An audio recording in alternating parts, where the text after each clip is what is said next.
Ever since I started this channel, people have been requesting me to do the Child's Play series, and I figured with Cult of Chucky coming out in a few days, it was as good a time as any. Now, this series has a pretty solid reputation for having a good continuity, considering it was all under the helm of one writer, Don Mancini, who directed the last two, and I think it's about time to find out if that is true.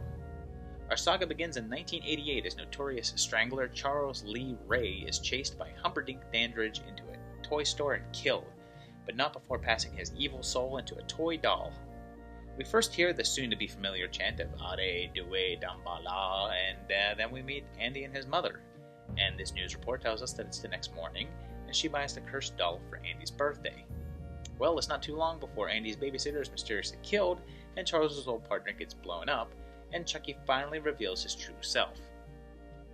He then discovers that the longer he stays in the doll, the more human that he becomes, unless he puts his soul into the first person he told his true identity to.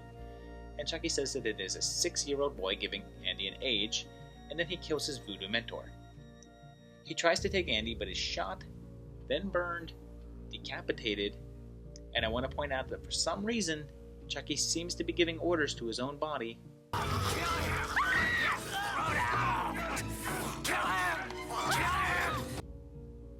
Which is kind of weird.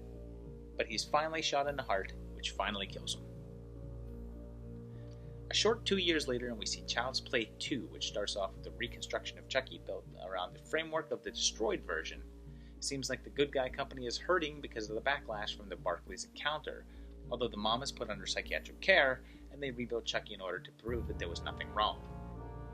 That's gonna go well. And someone is killed instantly. Told ya.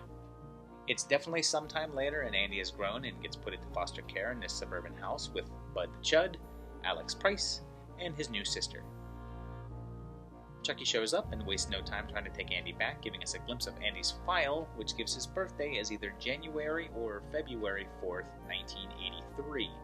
The toy store in the first one had Christmas stuff up, so I guess January, and that would place the first movie in 1989. Anyway, Chucky introduces the concept of the Hide the Soul game when he quickly discovers that he's turning human again. He kills Andy's teacher, most likely because he doubts her commitment to sparkle motion, and then the foster father, then the foster mom, and then everything winds up at the Good Guy Factory. When he does the chant, he discovers that it's too late. He's been in the doll too long and is now stuck that way. He loses a hand and replaces it with a knife, which is totally badass, and then loses his legs and coated with molten plastic, and finally gets his head exploded, killing him for good. Well, the whole killing him for good thing only lasted 9 months, since Child's Play 3 came out in record time in 1991. It starts with Chucky's mangled body being retrieved at the factory, and some of his blood mixes with the plastic. We're immediately told that Andy kicked off the scandal of Chucky 8 years ago, and they also say that Andy is 16 now, so that makes him 8 in the last one, setting the last one in 91, and this one in 1999. They're restarting the Good Guy line, and the first one off the assembly line turns out to be Chucky, and he immediately starts doing what the Chuck be doing. But since the blood went into the plastic, does that mean that any doll made with that plastic will become Chucky? I mean, that vat was pretty big, so I'm assuming multiple dolls were made from it. Why does the blood going into the plastic work anyway? I mean, his blood went all over the walls and stuff in the first one, and they didn't become possessed by his spirit. Anyway, we now see that Andy is 16 years old. Chucky then meets up with Tyler here and reveals his identity to him, because now they're saying that when he has a new body, it resets who he can put his soul into, and Chucky seems to just know this, so I'm not sure why he didn't put this into use in the last one. Anyway, Chucky kills people, and everything ends up in a carnival ride, and Chucky gets Harvey dented, then disarmed, and finally dropped into the giant open fan that all carnival rides have, where he's chopped up into pieces, killing him. There wasn't a new movie for 7 years, and it took until 1998 until we saw Bride of Chucky, which kicks off by tying us into a shared universe with Jason, Leatherface, Freddy, and Michael Myers, and then we meet Tiffany, Charles Lee Ray's former lover, who stitches Chucky back together again.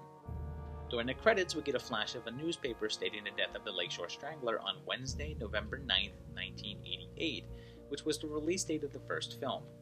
That date is backed up later, so we're going to go ahead with that for the first film, which places the second in 1990, its release year, and the third in 1998, which was the year the Bride was released. So, I guess that the foster agency's file on Andy is just incorrect. We then meet the late great John Ritter and Katherine Heigl, back when people would hire her. And Alexis Arquette shows up just as Chucky is revived, and Tiffany says that it took her 10 years to find him after his death, so that places this one in 98. Probably just a short time after the third one. So Chucky kills Tiffany and places her soul into a female good guy doll, and then things get weird as Chucky talks about the Heart of Damballa, an amulet that he was wearing when he died that he can use to transfer their souls back into human bodies. There's no mention of why Chucky has never mentioned this amulet before, because it seems like he could have used that in the previous films.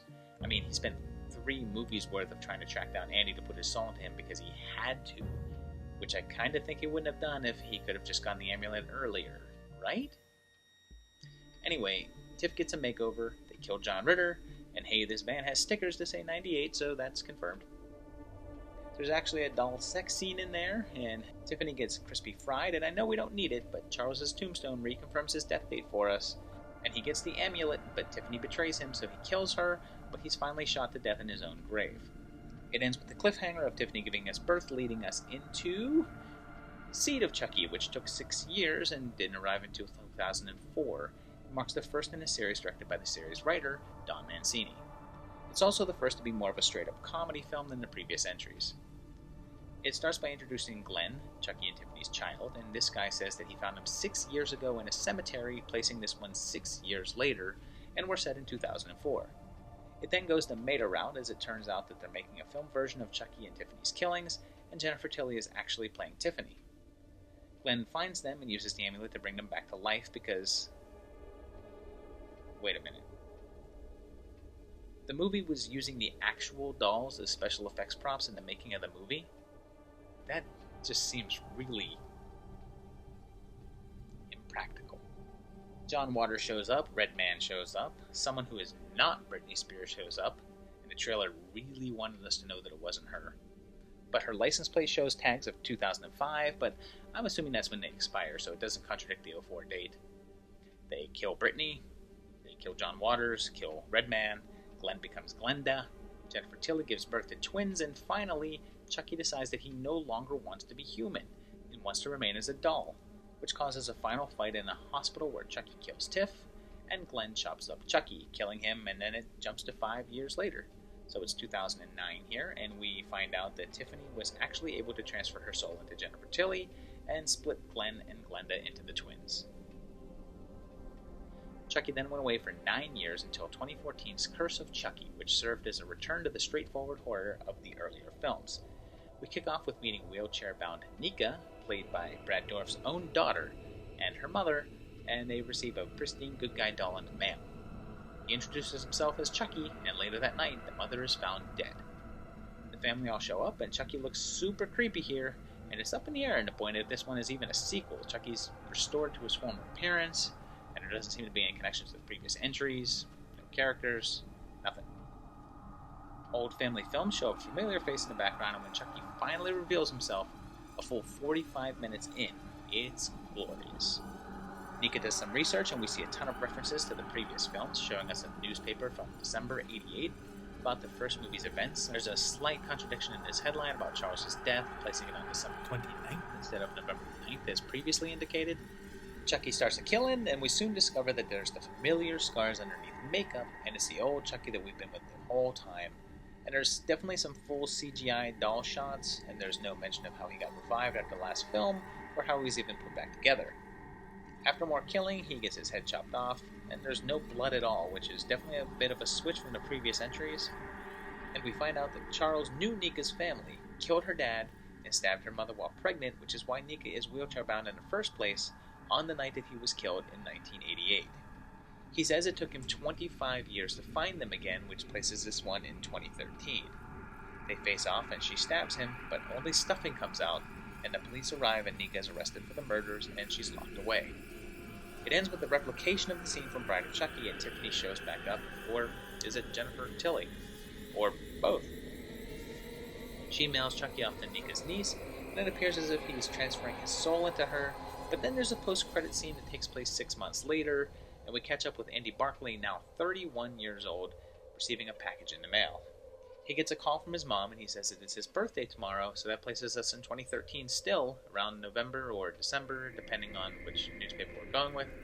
We also see pics of Kyle from the second one, but Andy is ready for Chucky and shoots him. And that brings us to 2017 with Cult of Chucky, which Advance Info tells us takes place 4 years later, so that means it'll be set in current times. And I gotta tell you, I'm really looking forward to it.